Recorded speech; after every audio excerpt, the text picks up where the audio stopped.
Sport de Troyes vous donne rendez-vous avec les magasins Catena, partenaire officiel de l'équipe de France olympique, et Motorola, téléphonie mobile, radiomessagerie.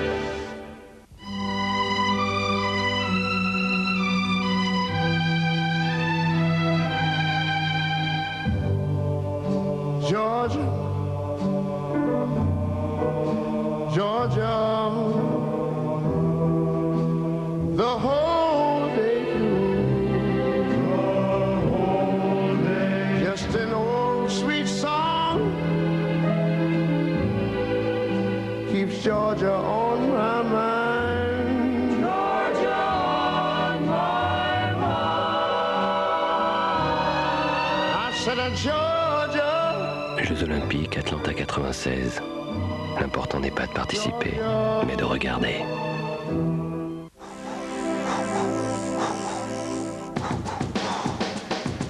Sport de Troyes présente l'étape du jour avec Bricomarché, les mousquetaires du bricolage.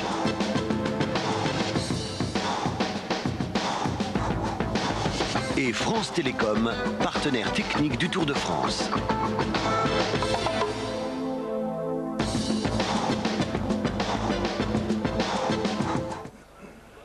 C'est complètement magique. Il y a 6 secondes, nous étions ensemble sur la 3.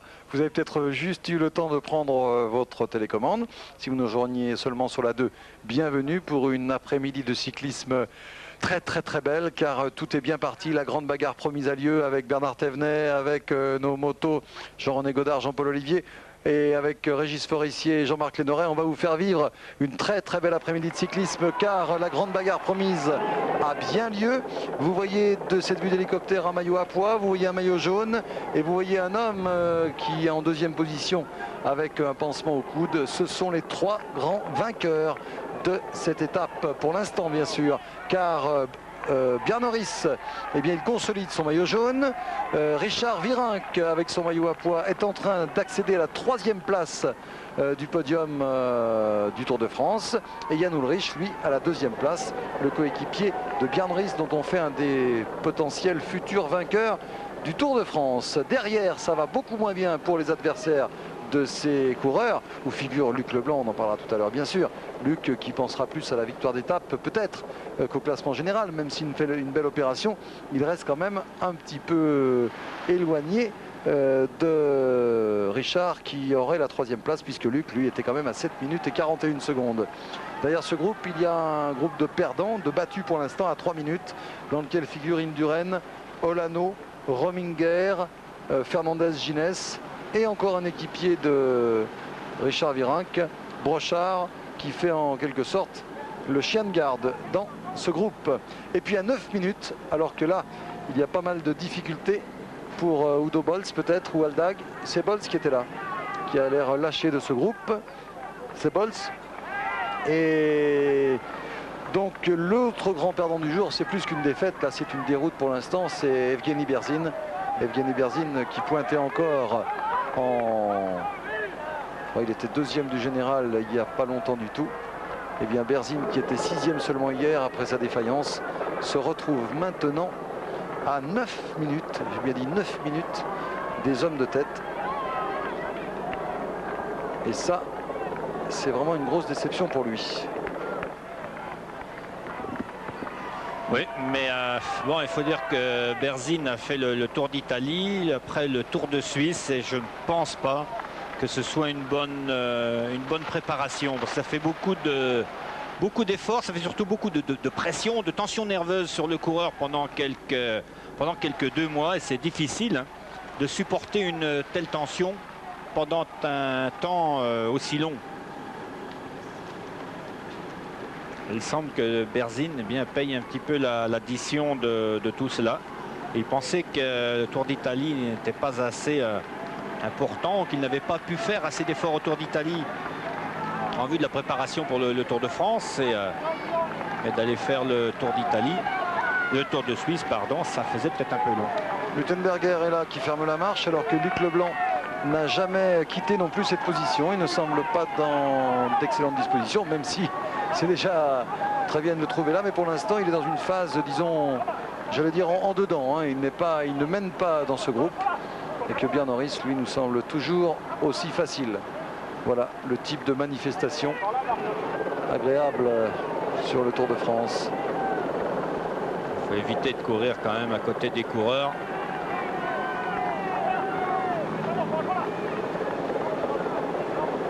Ça devient de plus en plus difficile là pour ceux qui ne sont pas, enfin qui ont beaucoup fait d'efforts depuis le départ. Ce qui est le cas de Michele Bartoli qui faisait partie de l'échappée initiale. Bartoli donc distancé à son tour. On est en train de vivre une lessive aussi, si je puis dire, dans ce groupe de tête. Jean-René. Oui, en fait, depuis le début de l'ascension de ce port de l'Aro, Bartoli est le troisième des 3 hommes de tête de la matinée à être décramponné. Il y a d'abord eu Pascal Hervé, ensuite Udo Boll, c'est maintenant Michele Bartoli. Et nous avons été les témoins il y a 2 minutes d'un dialogue vraiment très très fort sur le plan humain entre Walter Godefroth et Udo Boll. Udo Boll en grosse difficulté qui était décroché et Walter Godefroth qui lui a dit en allemand c'est bien Udo, c'est bien, t'as fait du bon travail, c'est bien, maintenant ne t'énerve pas, c'est bien, c'est bien, c'est bien. Il lui a donné des bidons d'eau fraîche et il est parti pour aller se recaler derrière le maillot jaune Björn Norris, bien évidemment. C'était un très joli dialogue saisi comme ça au vol dans cette ascension du bord de l'Aro. Oh, que c'est mauvais signe cette image là. Tony Rominger qui est obligé de mener en personne dans le groupe de poursuite, c'est que ses équipiers de la Mapei ont des difficultés. On le voit avec Fernandez Ginès et avec un autre équipier là-bas en 5e ou 6e position. L'écart grandit, 3 minutes et 20 secondes. Le travail de Sapp, des Télécoms à l'avant et de Bols qui vient de lâcher prise mais qui avait travaillé auparavant. Le travail d'Ulrich, le travail de Dufaux, le travail de Virenque est en train de porter ses fruits et d'éloigner ce groupe Tony Rominger. Quand on pense à la chaleur des encouragements recueillis sur le bord de la route par Richard Virenque depuis le début de ce tour. Alors si Richard maintenant pointe dans les 3 premiers du tour, ça va être quelque chose. Ça va être de la folie. Eh bien, il s'en rapproche de plus en plus de la 3e place. Hein. D'ailleurs, il l'a maintenant. Mais on garde quand même une petite marge de sécurité pour le contre-la-montre de Bordeaux à Saint-Émilion. Mais actuellement, eh bien, Richard Virenque possède 2 minutes instantanément. Hein. Au classement général, il possède environ 2 minutes 10 d'avance sur Rominger et à peine 1,57 sur Olano. Voilà les 2 hommes des tours prochains. On a vu Richard Virenque. Regardez ce visage aussi. À droite de votre écran, là vous avez aperçu Ulrich. Jan Ulrich, né, je vous le disais tout à l'heure sur France 3, le 2 décembre 73. Ça, je le répète souvent parce que c'est tellement étonnant. Il n'a que 22 ans, il n'a pas encore 23 ans. Et ça, l'ancien champion du monde amateur en 93 et 3e du premier championnat du monde contre la montre Open. Je crois qu'il faut vraiment avoir un œil sur lui. C'est un monstre de cyclisme. Il était champion du monde et il n'avait pas encore 20 ans. Champion du monde amateur. Regardez comme il prend le virage à l'intérieur. Regardez. Ça, c'est un signe de forme. C'est une petite erreur aussi. Oui, non, mais quand même, il était un petit peu décroché. Il est venu prendre l'intérieur. Parce que ça, il faut le faire dans ce genre d'ascension. Oui, il faut pouvoir avoir les jambes pour résister. Jean-Paul. Oui, eh bien, il faut enlever un autre homme du groupe Olano Indurain. Il s'agit de Paolo Lanfranchi, coéquipier de Tony Rominger. Et c'est Tony Rominger lui-même qui assure le relais, comme vous l'avez dit tout à l'heure, devant Garcia, devant Fernandez Rines, je veux dire. Et donc, il provoque lui-même la perte de son coéquipier. Je vous ai dit tout à l'heure, Arrieta a également lâché prise de ce groupe, ainsi qu'Etchavé. Voilà, 3 hommes depuis quelques kilomètres, donc ne sont plus là. Et que Rominger continue à assurer l'essentiel du travail. Et tout à l'heure, c'était donc Fernandez Rines. Mais Miguel Indurain n'a toujours pas pris les relais, de la même façon qu'Olano ne s'est pas du tout montré, sauf pour passer simplement, mais ne pas prendre véritablement les relais. Jean-Paul, votre groupe revient sur Maurizio Fondriest qui était intercalé, qui aura passé beaucoup de temps seul aujourd'hui. Ouais, alors que dans ce groupe, là, Rominger provoque une impulsion là, qui devrait lui permettre de revenir, tout au moins de limiter un peu les dégâts, parce qu'il a l'air d'avoir récupéré maintenant Rominger. Il a eu un passage à vide tout à l'heure dans le col du Soudé, Mais on a l'impression là que Rominger est en train de relancer ce groupe, de le réaccélérer. Quoique tout à l'heure, justement, Lanfranchi qui a été lâché maintenant, mais Lanfranchi a fait un énorme travail dans ce groupe. C'était lui qui roulait en tête tout à l'heure. Et on ne sait pas trop si Rominger roule pour lui, pour Olano. Ça va faire du bien psychologiquement aussi de revenir sur des coureurs. Tout à l'heure, ils sont revenus sur Fondriest, maintenant sur Sorensen. Ça donne un petit coup au moral, on se dit au moins on remonte dans la tête. Oui, mais ça donne encore plus de moral lorsqu'on rattrape un adversaire un peu dangereux. Tandis que Sorensen ici ne les inquiète pas vraiment au classement général. Alors on reste toujours en permanence à l'écoute de l'écart qui sépare par rapport aux hommes de tête. Et lorsque l'on est ici comme Rominger, l'on assure un très bon train et que l'on se rend compte que l'on ne peut pas reprendre de terrain aux hommes de tête, c'est là où on se fait beaucoup de soucis. Parce qu'on ne voit pas bien comment on pourra arriver à réduire l'écart. On retrouve le groupe de tête avec le travail d'Ullrich. Oui, hein, qui ne se pose pas de questions. Pas de questions techniques ou mathématiques. Lui, il roule. En tout cas, s'il veut être tranquille dans les jours qui viennent, il va falloir qu'il débranche son téléphone. Parce qu'avec toutes les équipes qui sont en train de se monter en ce moment, je peux vous dire que le compte en banque d'Ullrich l'an prochain, en Deutschmark, ça va être sérieux. Ouais, je ne sais pas si... Allez, je connais bien Walter Godefroot. Je pense qu'il aurait été assez rusé pour le faire re-signer avant la fin du tour. Il ne suffit pas d'être rusé, là. Il faut aussi avoir le compte en banque. En tout cas, ça fera peut-être 2 leaders l'an prochain et un de trop. Donc il ne serait pas surprenant d'avoir Ullrich dans une équipe et Björn Ries dans une autre. C'est possible. En tout cas, il est vraiment... c'est vraiment la révélation du tour, Ullrich. On avait commencé à en parler il y a une dizaine de jours. Mais bien, c'est vraiment confirmation totale. Hein, parce qu'on ne devrait pas se répéter, mais on a déjà dit que Ullrich, il est bien placé au classement général. Mais pour l'instant, il est même à la 2e place en faisant le travail pour Ries. Parce qu'arriver à faire une place dans le Tour de France, les conditions sont favorables. On est leader de son équipe, qu'on ne fait pas trop d'efforts, qu'on suit un petit peu. C'est méchant de dire ça, mais d'être suiveur, c'est-à-dire toujours se fixer par rapport au maillot jaune. Et en marchant un petit peu, en étant un passe-partout, en passant bien la montagne contre la montre, on peut faire une place. Alors que là, Ullrich, non seulement il obtient maintenant, pour l'instant, la 2e place du classement général, il l'a puisqu'il a dépassé Olano et Rominger en temps réel. Mais en plus, il fait un travail énorme pour Björn Ries. Il y en a un autre depuis plusieurs jours. Il y en a un autre qui est un peu dans cette position, un petit peu en retrait, c'est vrai, et qui n'est pas en début de carrière, mais c'est Laurent Dufaux. Aussi. Laurent Dufaux, tout en travaillant beaucoup pour Richard Virin, qu'on a vu hier dans Hautacam, eh bien Laurent est en train de faire une très belle opération au classement général. Jean-René. Oui, Patrick, je vais vous donner des informations concernant les contrats des coureurs de la Télécom. Je suis allé aux informations auprès de Walter Godefroot. Alors, concernant le maillot jaune, Björn Ries, quand il a quitté la Gewiss l'année dernière, il a signé pour 1 an chez Télécom. Et Walter Godefroot, en souriant, m'a dit le prolongement de contrat, il attend la fin du tour pour le discuter, ce qui ne nous étonnera pas. En ce qui concerne Jan Ullrich, là l'information est importante, il a encore un contrat de 2 ans avec l'équipe Télécom pour 1997 et pour 1998. Alors ça, c'est la base de discussion. Parce que c'est vrai qu'on peut le regretter, mais maintenant, on arrive dans une période dans le sport, et on le voit dans d'autres sports que le cyclisme aussi et surtout. Et bien même lorsqu'on a un contrat pour 1, 2 ou 3 ans encore, les discussions sont toujours possibles. Mais c'est vrai qu'il peut y avoir d'autres discussions, mais je pense que peut-être que le groupe Télécom, si les prétentions de Ries sont un peu trop fortes, pourrait s'en séparer. Mais je vois difficilement à 20 secondes de plus. Oui. Régulièrement, l'écart augmente, 3,40. Mais c'est intéressant de... Alors que Hervé va être repris, Jean-Paul, Pascal Hervé. Oui, effectivement, il n'a plus que quelques tout petits mètres donc d'avance. Il va être repris alors que Mauricio Fondriest et Sorensen ont été passés littéralement par le groupe Indurain.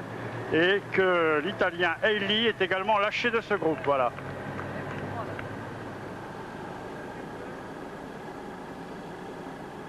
Je crois que Bruno Roussel pourrait avoir le même langage que Godefroot tout à l'heure. Hein. Pascal Hervé a fait son travail, il a fait du bon travail. Je ne pense pas que Bruno lui en demandait plus. Et bien c'est très bien. Ce sont des garçons qui sont appréciés comme équipiers. Et puis qu'eux aussi sont demandés au moment des transferts. Parce que des hommes précieux comme Pascal Hervé, bien les équipes en ont besoin. C'est la raison pour laquelle dans le cyclisme professionnel, il est important de bien savoir se situer. Et il vaut mieux être un bon équipier qu'un mauvais leader. Parce qu'un bon équipier pourra trouver d'un contrat. Pourra trouver un contrat pendant de nombreuses années, alors qu'un mauvais leader, personne n'en voudra comme équipier parce qu'on sait qu'il est leader, et comme on sait qu'il n'est pas bon leader, eh bien on ne se précipitera pas pour l'embaucher.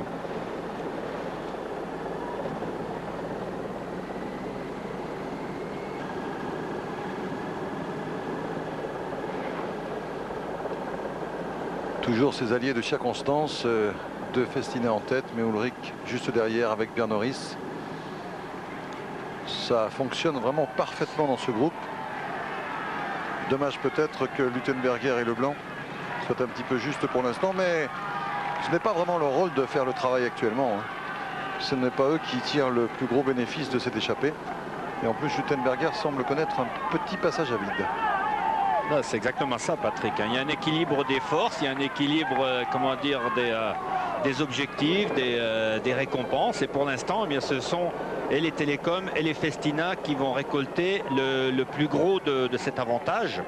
Alors, bien des garçons comme Leblanc ou Luttenberger ne vont pas collaborer vraiment, franchement. Ils ne vont pas, on dit en cyclisme, on dit s'étriper. Ils ne vont pas s'étriper pour les autres, risquer de la défaillance un petit peu plus loin pour quelque chose qui ne leur rapporterait rien. Alors, dans un premier temps, eh bien, pour l'instant, ils sont en train d'assurer leur position. Alors que Télécom et Dufaux, eux, sont en train de renforcer leur position. Vous voyez toutes les inscriptions sur la route. Tous les supporters se sont mobilisés. Il y a même une inscription pour Moncassin. Il n'est pas sur son terrain. Frédéric, il sera content de pouvoir lire qu'on l'encourage ici. On a même vu inscrit sur la route Chapat. C'est bien qu'on ait une pensée pour Robert, qui nous suit bien évidemment et qu'on espère bien voir à l'arrivée à Paris.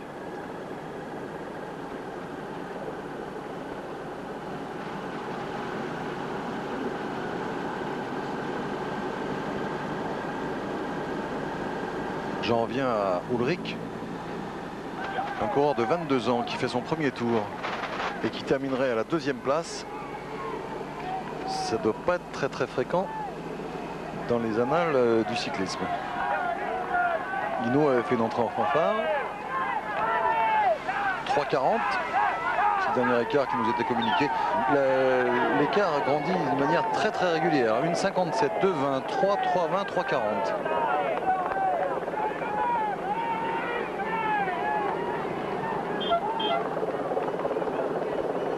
Jean-René ? Oui, en ce qui concerne ce groupe de tête, Patrick, Peter Luttenberger, auquel on pourrait reprocher en d'autres circonstances de ne pas relayer, de ne pas prendre de responsabilité et de se contenter de suivre. Je crois qu'aujourd'hui que Luttenberger est tout simplement un peu juste. Ça fait 2 ou 3 fois qu'on le voit à deux doigts de décrocher, et puis il se dresse, il se met en danseuse.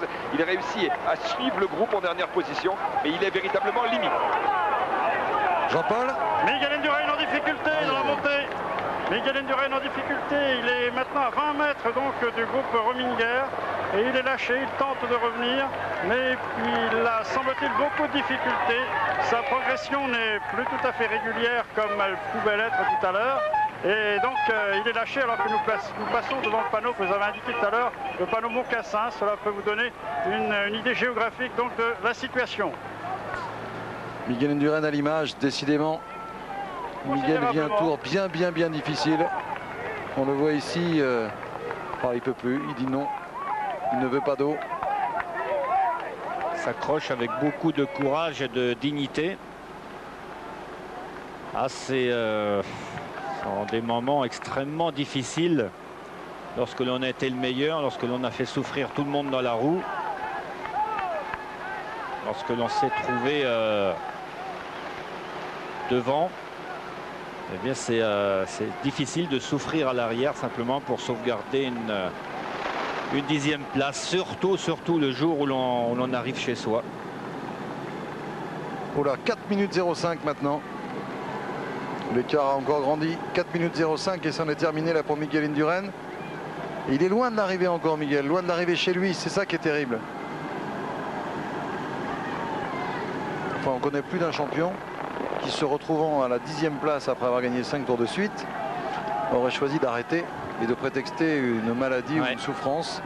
Eh bien, Miguel est toujours là. Je ne sais pas si il aura la force d'aller au bout, mais en tout cas, il fait preuve d'une grande dignité. Le plus terrible, c'est qu'il y a 2 étapes où il n'est vraiment pas à l'aise, et c'est dans le terme de cette seconde étape, et il arrive chez lui, et ça c'est un très l'écart qui s'est fait là, très difficile, quelques centaines de mètres. Jean-Paul. Et il a maintenant plus de 100 mètres de retard. Miguel Indurain, la pédalée est toujours difficile. Il fait signe à ses supporters parce qu'il est très applaudi ici avec beaucoup d'inscriptions, même en hommage à son épouse Marisa. Et il fait signe à ses supporters non de la tête, qui ne peut pas aller plus vite. On voit ça, oui. Et l'autre groupe maintenant s'envole donc, et on le laisse donc tout seul. Il est là tout seul sur la route.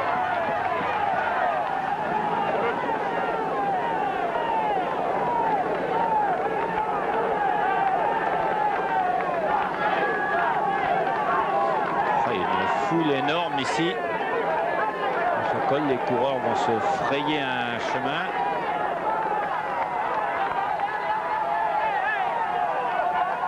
Gutenberger et Leblanc toujours en dernière et avant-dernière position.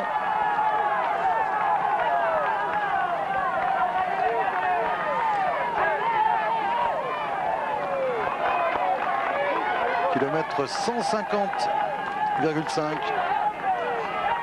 Vous voyez qu'il ne fallait surtout pas penser que cette étape n'était pas une vraie grande étape de montagne, même si l'arrivée est jugée loin de la dernière difficulté. Il reste encore 4 km 500 là, après ce col des Roy-Mendy pour passer le port de l'Arroux.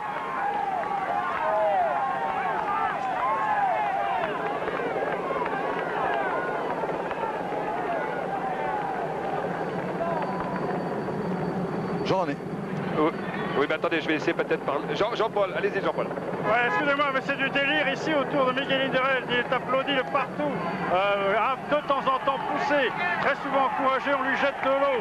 Ah, c'est un spectacle étonnant alors qu'il est affligé de ne pas pouvoir avancer plus vite devant tous ses supporters qui crient des mots et des encouragements à sa gloire.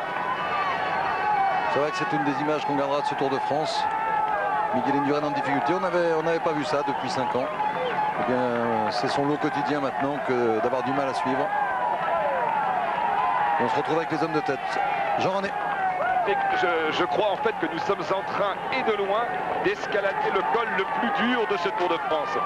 Au niveau altitude, il culmine seulement, si j'ose dire, à 1573 mètres. La pente moyenne donnée par le programme de l'organisation est des 7,7%, mais il y a des passages à 10 et 11% qui sont terribles. Terribles, véritablement.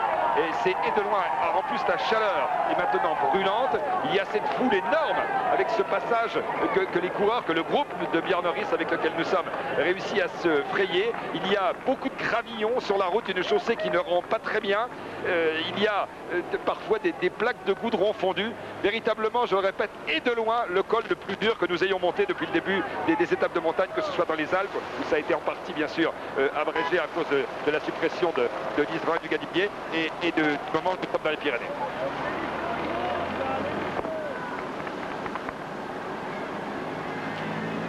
Voilà cette image de Miguel Indurain avec cette jeune fille qui courait à côté de lui et qui marchait pratiquement et qui allait plus vite que lui.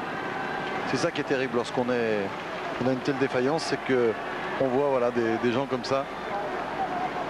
Les gens qui croient faire plaisir en courant à côté, alors qu'au contraire, c'est très très énervant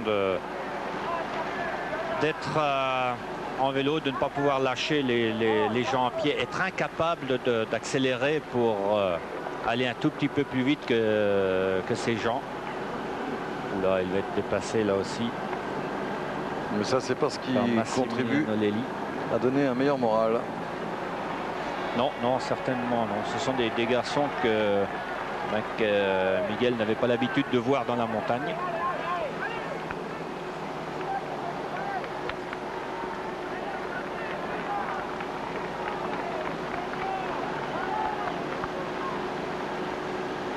Si la pente est un petit peu moins difficile et le courage de Miguel qui essaie de relancer dès que la route est un petit peu moins pentu, il essaie de relancer parce qu'il a toujours espoir de pouvoir rejoindre le groupe auquel il appartenait.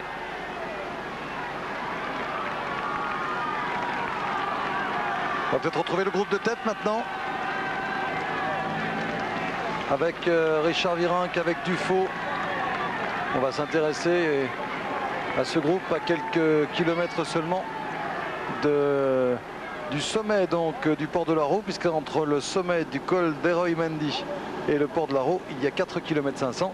Alors ça monte pas pendant un petit moment et ensuite il y a encore un dernier petit raidillon. C'est vrai qu'il y a un langage cycliste qu'il faut éviter parfois à l'antenne, parce qu'on ne dit pas un raidillon hein, dans le langage cycliste. Non, non, non. En Espagne on dit arrepechon. Jean-René, Jean-Paul nous appelle. Oui, c'était Jean-Paul là. Miguel Indurain a trouvé un allié de circonstance et lui pour le tirer légèrement et il revient dans sa roue. Il revient dans sa roue maintenant alors qu'il l'avait lâché il y a quelques instants. Allez, on va peut-être voir Miguel Indurain revenir tout à l'heure. Pour l'instant, la tête avec Bjarne Riis. Avec toujours les mêmes, toujours Fernando Escartine, toujours Richard Virenque, toujours Grumov, toujours Dufaux. Il y a également Leblanc, avec lui Luttenberger et bien sûr Ulrich. C'est ce groupe de tête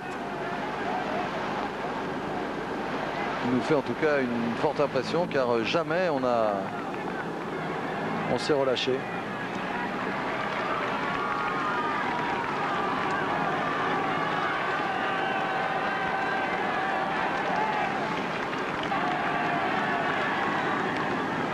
C'est la dure loi du sport. La tête de la course est ici. La course passe ici et malheureusement pour Miguel Indurain, comme Miguel a fait basculer, on peut dire, dans la tourmente, tout au moins dans l'insuccès certains coureurs, maintenant ce sont ceux-là qui provoquent la défaite de Miguel Indurain. Oui, il n'y a rien de dramatique, ça reste du sport. Hein. Alors c'est voilà. difficile, mais c'est l'essence même du sport. Il y en a qui sont devant. Et puis il y en a qui y étaient, et puis demain il y en a d'autres qui seront devant. C'est une compétition. Hein. Vous avez vu Richard qui se propose encore de faire la loi dans ce groupe de tête. Il appelle sa voiture, il en a profité en se laissant déborder pour faire un petit signe, notamment au Grumov et à Leblanc, en leur disant allez-y, restez bien collés au groupe, il faut qu'on continue notre avancée. Vous voyez qu'il y a encore quelques hectomètres d'ascension là-bas avant de passer le port de la Roue. Nous serons ensuite en Espagne, un ravitaillement à Ochagavia et nous franchirons 2 difficultés successives, la côte de Rarieta et l'Alto de Garalda. Et c'est là surtout dans le...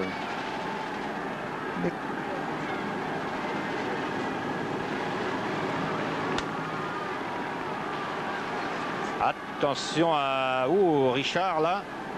Richard qui a demandé, je pense qu'il a demandé une boisson énergétique à Bruno Roussel. On a vu son petit geste tout à l'heure là. Attention que la fringale ne le guette pas, que l'hypoglycémie ne le guette pas. Et c'est vrai que pour Richard, eh bien, maintenant l'essentiel se joue. Car lorsque la route sera là, lorsque ça monte comme ça, si je puis dire, bon, on monte à son train. Ensuite, dans la plaine, ou au moins quand il y aura simplement de petits accidents de parcours, il va falloir s'organiser vraiment pour que les relais puissent se faire d'une manière efficace. Et oui, parce qu'ils ne sont pas très nombreux finalement. Hein, et oui. S'il y a un regroupement de 20 ou 30 coureurs derrière, ils peuvent perdre du temps.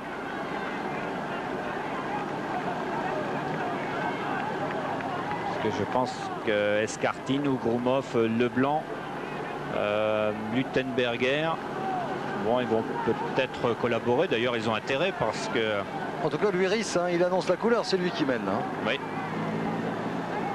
Quel panache, en tout cas, Rhys. Oh. Ben, enfin, dans un sens, c'est pas mal vu parce que ça permet à son coéquipier Ulrich de récupérer un peu. Et puis comme ça permet à Rhys d'emmener Ulrich avec lui. Ça peut être un danger pour Rhys quand même. Hein. Imaginez que dans l'étape en Daille-Bordeaux, il y a un coup qui parte avec Ulrich dedans. Ça serait quand même embêtant. Hein. Ah oui, bah oui, c'est arrivé déjà. C'est déjà arrivé. Oh, oui. L'exemple en 92 par exemple, quand Richard Virenque a pris le maillot jaune, le lendemain il y avait une étape qui arrivait à Bordeaux, sur le lendemain je me souviens pas, et c'est là où Pascal Lino est allé dans cette échappée parce qu'il fallait absolument qu'il y ait un coureur de la RMO dedans pour défendre les intérêts de Richard Virenque, et puis cette échappée a pris une avance considérable, et du coup Pascal Lino a pris le maillot pendant un bon moment, pendant une dizaine de jours. Or ici Ulrich est actuellement à 3,39 de Björn Rhys. On pourrait voir un tel cas de figure. Oui, mais ce serait, oui. Vous voyez Björn Rhys ne pas rouler derrière et dire allez, on laisse Ulrich prendre le maillot. Là, ça m'étonnerait quand même. Ouais, je voudrais bien. Là, j'aimerais bien aller voir à ce moment-là, aller voir mon ami Walter Godefroot et lui demander comment il va gérer le problème. J'attends avec impatience le prochain écart parce qu'il y a eu un petit moment d'hésitation là dans ce groupe. On a pris le temps de s'alimenter. Alors il y aura peut-être la même chose hein, du côté de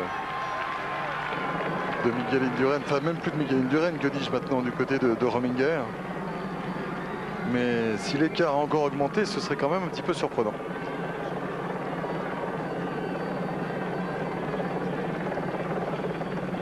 Le dernier écart était de 4 minutes 05. Jean-Paul ? Avec l'aide d'Eli et de Stephens, eh bien Miguel Indurain revient sur le groupe dont il a été lâché il y a quelques kilomètres. Et bien voici Miguel Indurain qui revient, donc c'est plutôt une bonne nouvelle pour Miguel, surtout psychologiquement, hein, parce que ça aurait été dur d'être seul comme ça. Et là, pour la descente, s'il arrive à rester dans ce groupe jusqu'à la fin de l'ascension, en tout cas, c'est plutôt bon signe aussi pour Richard Virenque et pour Rhys, parce que ça veut dire que ça ne doit pas aller très très vite là. Hein. J'allais le dire. Une excellente déduction. En fait, pas trop. Alors, Bernard, c'est Rhys en personne qui mène. Ouais, parce que dans ce groupe, il n'y a plus qu'une personne que Rhys peut craindre, c'est Richard Virenque. Et bien Rhys veut donner l'exemple, il veut absolument que tout le monde collabore, que tout le monde comprenne qu'il a envie que tout le monde collabore dans cette échappée. Parce que bien pour lui, s'il pouvait rejeter Olano et Rominger, garder l'écart actuel de 4 minutes sur ces deux hommes-là, eh bien il serait tranquille pour le contre-la-montre, il n'y aurait pas trop de problèmes. Richard s'arrête sur la droite de la route. Voilà un petit accrochage, c'est reparti sans mal. Encore un problème de chaîne, non?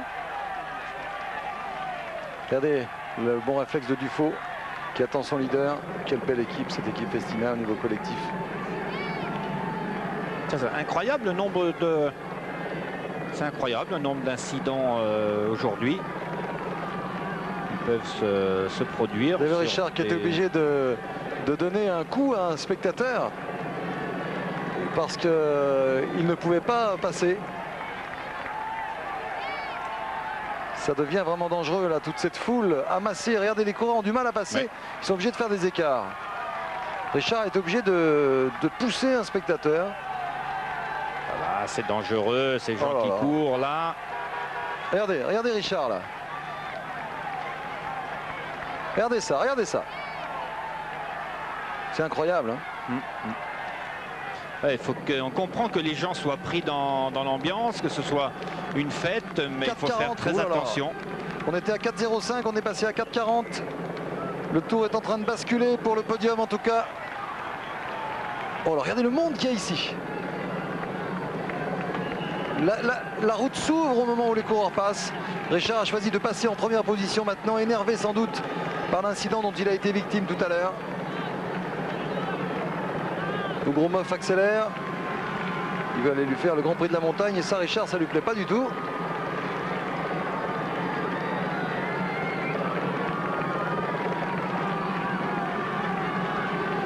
Voilà. Définitivement assuré du maillot à poids, Richard Virenque.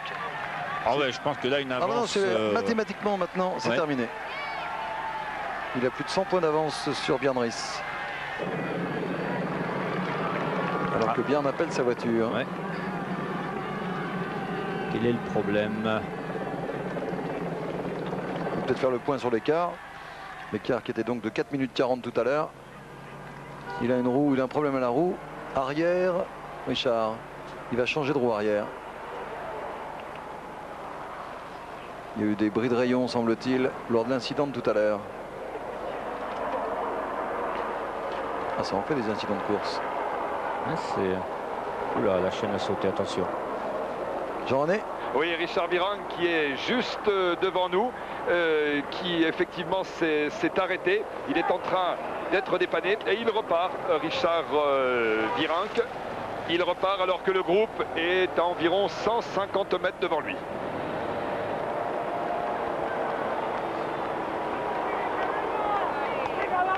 Il a l'air un petit peu agacé, Richard.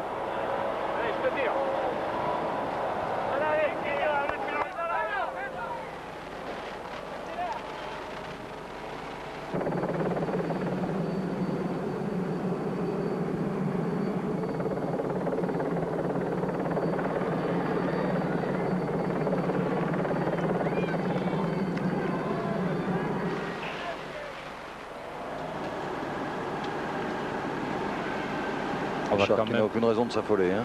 J'ai dit, on va quand même pas faire le barrage sur une crevaison. Le barrage, c'est-à-dire qu'on interdit aux voitures de doubler le coureur attardé ou accidenté.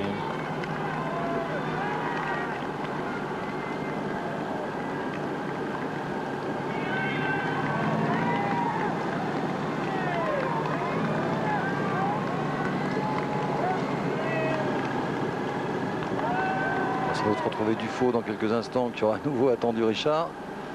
Mais puis même à la limite, je pense que les coureurs non, ils l'attendent. Oui, je pense qu'ils ont vu qu'il était victime d'un incident et ils vont pas faire la descente vraiment à bloc. Pas le temps pour Richard d'apprécier le paysage. Nous sommes en Espagne maintenant, nous retombons sur l'Espagne. Nous ne sommes pas encore d'ailleurs. Hein. Je ne sais pas si le port d'Aro fait exactement la frontière.